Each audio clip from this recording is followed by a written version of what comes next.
बुशरा के घर से लौटते वक्त शार्दुल ने शिजा को जंगल में एक पेड़ के पीछे चूमा और फिर उसके कान पर हल्के से काटा। जब शार्दुल ने शिजा के कान के ऊपर फिर से काट लिया तो वो हौले से चिल्लाई। शार्दुल ने उसके कान में कहा, ये जो तुम्हारा छोटा सा दिमाग है ना नन्ही चिड़िया, न जाने इसके अंदर क्या क्या विचार चलते रहते हैं। काश एक दिन मैं तुम्हारे दिमाग के अंदर उतरकर तुम्हारे सारे ख्यालों को पढ़ पाता। शिजा सहम गई। वो मन ही मन दुआ मांगने लगी कि ऐसा कभी ना हो कि शार्दुल उसके ख्यालों को भी जानने लग जाए। शार्दुल ने उसे देखा और बोला, ऐसा लग रहा है कि मैं तुमसे बात कर रहा हूं, लेकिन तुम अपने इस दिमाग के अंदर खुद से ही बातचीत करने में व्यस्त हो। मैं माफी चाहती हूं मालिक, क्या अब आपको मुझे छोड़ने ही देना चाहिए? शार्दुल ने शिजा के शब्द अनसुने कर दिए। अगले ही पल वो आगे झुका और अपनी ठोड़ी शिजा के कंधे पर रखकर उसके गले लग गया। शार्दुल ने अपना चेहरा शिजा की तरफ कर लिया, जिससे उसकी गर्म सांसें शिजा की गाल और गर्दन पर टकरा रही थी। बदकिस्मती से मैं बहुत ही बेशर्म हूं, और मैं जो हूं सो हूं, उसके लिए मैं जरा भी शर्मिंदा नहीं हूं। मैं खुद को और नहीं रोक सकता, अब ये मेरे बस में नहीं है। शिजा सोचने लगी कि क्या बुशरा ने शार्दुल को कुछ उल्टा पुल्टा पिला दिया था कि ये ऐसे अजीब सा व्यवहार कर रहा था। लेकिन शार्दुल ने तो शिजा के खून वाले ग्लास में खून मिले पानी के अलावा कुछ भी नहीं पिया था। तो क्या ये शिजा के खून का असर था या पानी का? नहीं, शायद ये शार्दुल पर शार्दुल का ही असर था, शिजा ने सोचा। अगले ही पल न जाने क्या हुआ, शिजा की पलकें झपकी और आंखें वापस खुलते ही वो जंगल में नहीं थी। अब वो शाह हवेली में शार्दुल शाह साहब के कमरे में उनके साथ उन्हीं के बिस्तर पर थी। जैसे जंगल में शिजा की पीठ पेड़ के तने से लगी थी और शार्दुल उसके गले लगा हुआ था, ठीक वैसे ही इस वक्त शिजा पीठ के बल बिस्तर पर थी और शार्दुल उसके ऊपर लेटा हुआ था। शिजा को लगा कि जैसे उसे इस पल दिल का दौरा पड़ जाएगा। उसका दिल जोर जोर से धड़क रहा था और उसकी सांसें उखड़ने लगी। शार्दुल के चेहरे पर हल्की सी मुस्कान आ गई। उसने फौरन शिजा का हाथ छोड़ दिया। शार्दुल ने शिजा के चेहरे को कोमलता से छुआ और उससे पूछा, क्या तुम ठीक हो? शिजा जवाब न दे सकी। फिक्रमंद होकर शार्दुल उसके ऊपर से उठा और उसकी बगल में लेट गया। शार्दुल ने सहारा देकर उसे बैठाया। वो लगातार उसे ही देख रहा था। शिजा ने अपनी नजरें दूसरी ओर घुमाई ही थी कि शार्दुल ने उसे खींचकर अपने पास कर लिया और अगले ही पल वो शार्दुल की बाहों में थी। मैं कभी कुछ भी ऐसा नहीं करूंगा शिजा जो तुम्हें पसंद ना हो। शार्दुल ने प्यार से शिजा को अपने करीब खींचा और अपने सीने से लगा लिया। उसकी दोनों बाहें शिजा को मजबूती से थामे उसकी पीठ पर थीं। शिजा को अब थोड़ा अपराध बोध हुआ और अपनी सोच पर थोड़ा बुरा लगा। इस एहसास से उसके होंठ कांपने लगे। शार्दुल ने उसे देखा तो पूछा, क्या बात है, कुछ हुआ है क्या? शार्दुल ने शिजा को जितना हो सकता था उतना अपने करीब रखा हुआ था।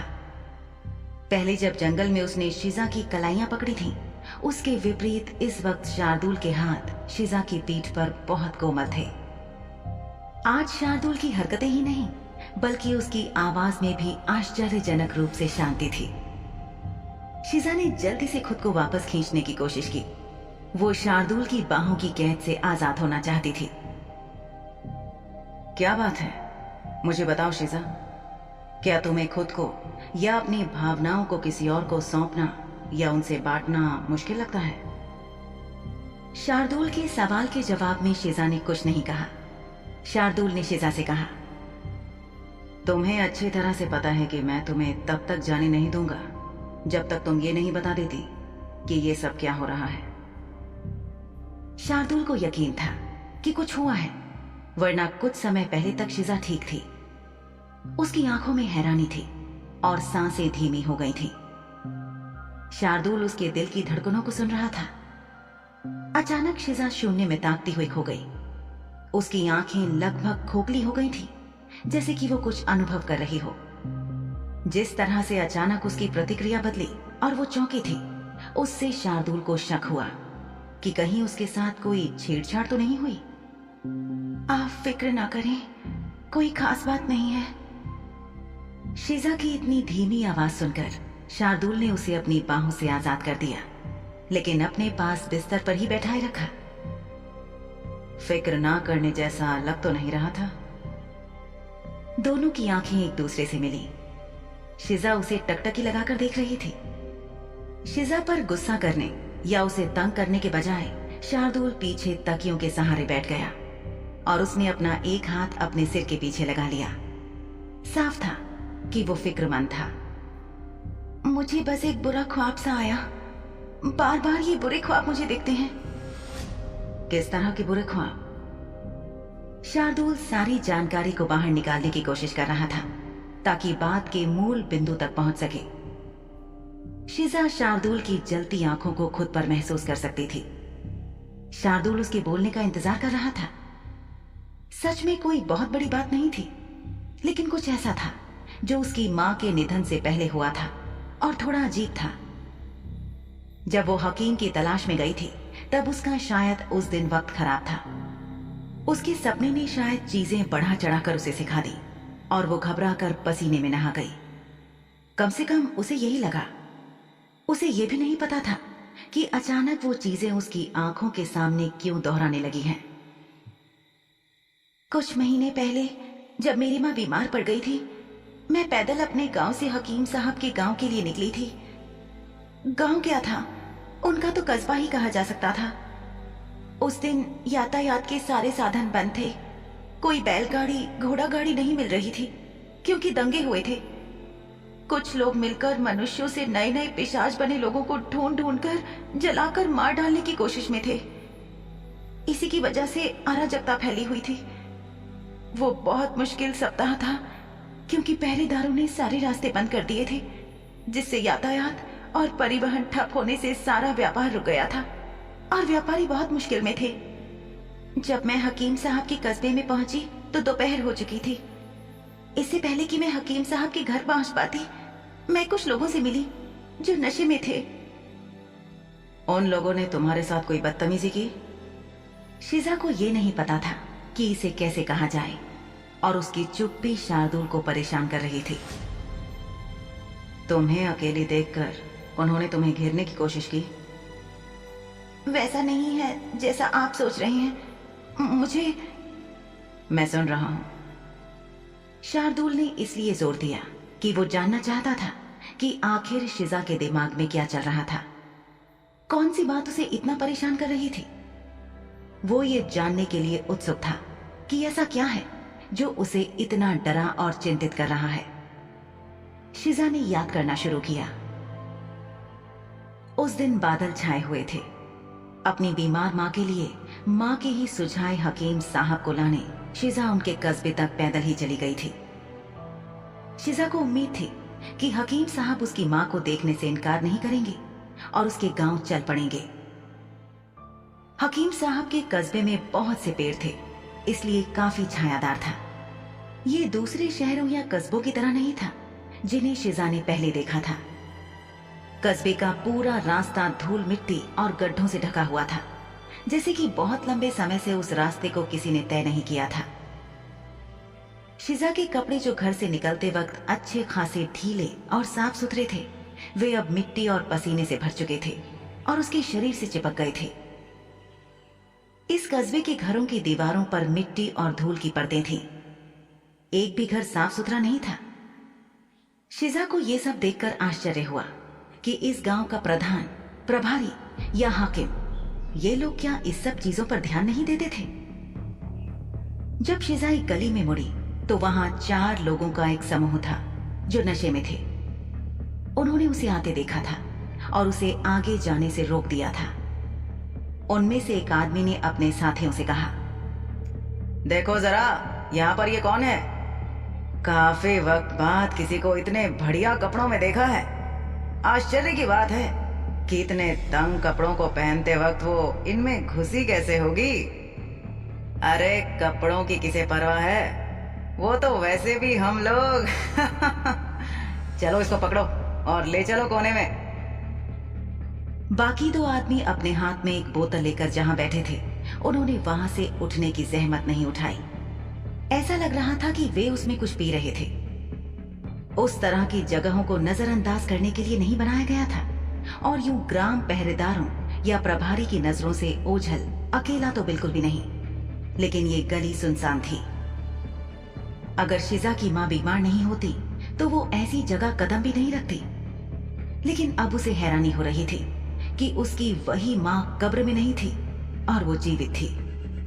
हालांकि शार्दुल ने उसे शब्दों में नहीं बताया था, लेकिन वो ये जानती थी कि उसकी मां कहीं ना कहीं तो है।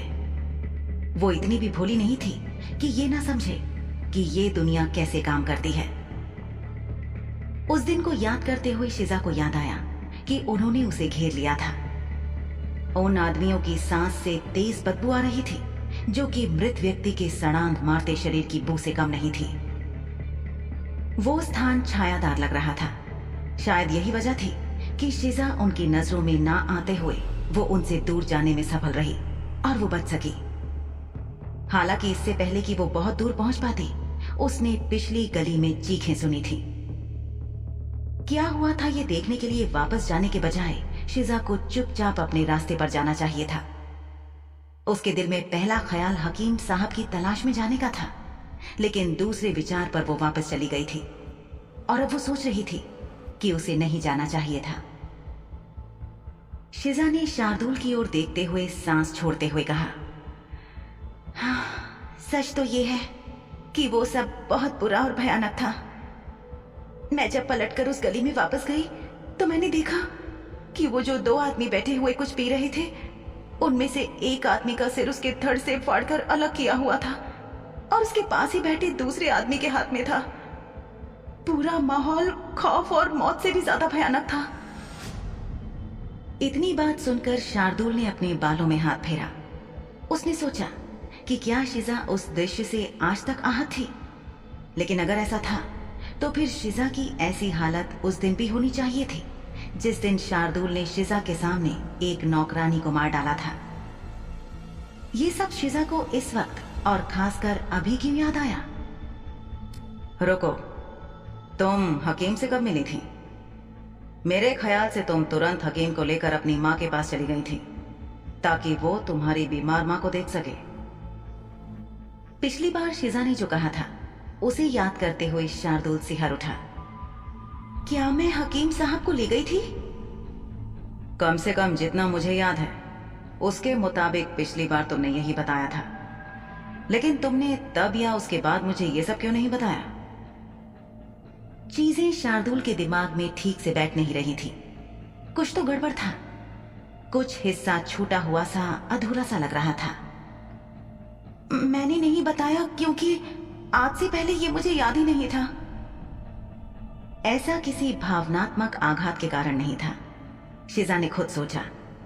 उसने शार्दुल को लोगों को मारते हुए देखा था और नौकरानी का सिर फाड़ते हुए भी, और वो ये नहीं भूली थी। फिर ऐसा क्यों? ये हकीम साहब के कस्बे वाली बात उसे ठीक से याद क्यों नहीं आ रही थी? ऐसा लग रहा था कि उस बात से जुड़ा कुछ भी उसे याद नहीं था। क्या शिजा की याददाश्त मिटाई गई थी? शिजा उलझन में थी। उसका दिमाग जो भी उसे याद आ रहा था उसमें और उलझता जा रहा था। उसने सोचा कि क्या ये संभव है? उसने शार्दुल से पूछा, क्या आप मुझे बता सकते हो कि मैंने हकीम के घर जाने के बारे में आपसे क्या कहा था? शार्दुल की आंखों ने शिजा का चेहरा पढ़कर बात को पकड़ने की कोशिश की, लेकिन उसके चेहरे पर बिखरी परेशानी देखकर शार्दुल ने पिछली बार शिजा द्वारा कही गई सारी बात दोहरा दी। तुमने बताया था कि तुम पैदल ही हकीम साहब के घर गई थी। तुमने एक कच्चा रास्ता पकड़ा था क्योंकि मुख्य सड़क पर एक दंगा हो रहा था। तुम उन्हें लेकर घर पहुंची भी थी, लेकिन तब तक बहुत देर हो गई थी और तुम्हारी मां चल बसी थी। बस यही कहा था तुमने। क्या हुआ शिजा, बोलो ना। शार्दुल शिजा की तरफ देखने लगा, जो अपने भ्रम के जाल में बुरी तरह उलझी हुई थी। शार्दुल क्या पूछ रहा था, इसका जवाब दिए बिना शिजा ने उससे पूछा, अगर मेरी मां जिंदा है तो तो क्या वो भी मेरी ही तरह चुड़ैल है? हाँ शिजा। शिजा सोचने लगी कि फिर उसकी माँ ने मरने का नाटक क्यों किया, या वो मरकर जिंदा हो गई थी। अगर शिजा के पिता और उसकी माँ दोनों चुड़ैल समुदाय से थे तो माँ ने कभी इस बात का जिक्र क्यों नहीं किया? क्या शिजा के लिए ये जानना महत्वपूर्ण नहीं था कि वो कौन थी? उसे ऐसा लग रहा था जैसे आज तक वो एक झूठ से भरा जीवन जीती आ रही थी। शार्दुल ने उसके चेहरे को देखा और अपनी बात पूरी की। हाँ, तुम्हारी माँ भी चुड़ैल है, लेकिन तुम्हारे जैसी नहीं। इस बात से आपका क्या मतलब है? मुझे नहीं पता कि ये बात कहां तक सच है, लेकिन एक अफवाह है जो हालांकि अब तक सिद्ध नहीं हुई है। जब एक सफेद चुड़ैल अपनी मर्जी से खुद को पुनर्जन्म देने के लिए मर जाती है तो उसका शरीर किसी भी अन्य शरीर की तरह सड़ जाता है। दफन होने के बाद सफेद चुड़ैलों का शरीर जमीन से मिलने लगता है, लेकिन किसी काली चुड़ैल पर यह लागू नहीं होता है। जब काली चुड़ैल वाकई मर जाती है तो उसका शरीर सड़ना शुरू हो जाता है, लेकिन अगर ये लेने के लिए खुद चुनी गई मौत है तो शरीर का जरा भी नुकसान नहीं होता है, क्योंकि वे उसी शरीर का उपयोग करते हैं।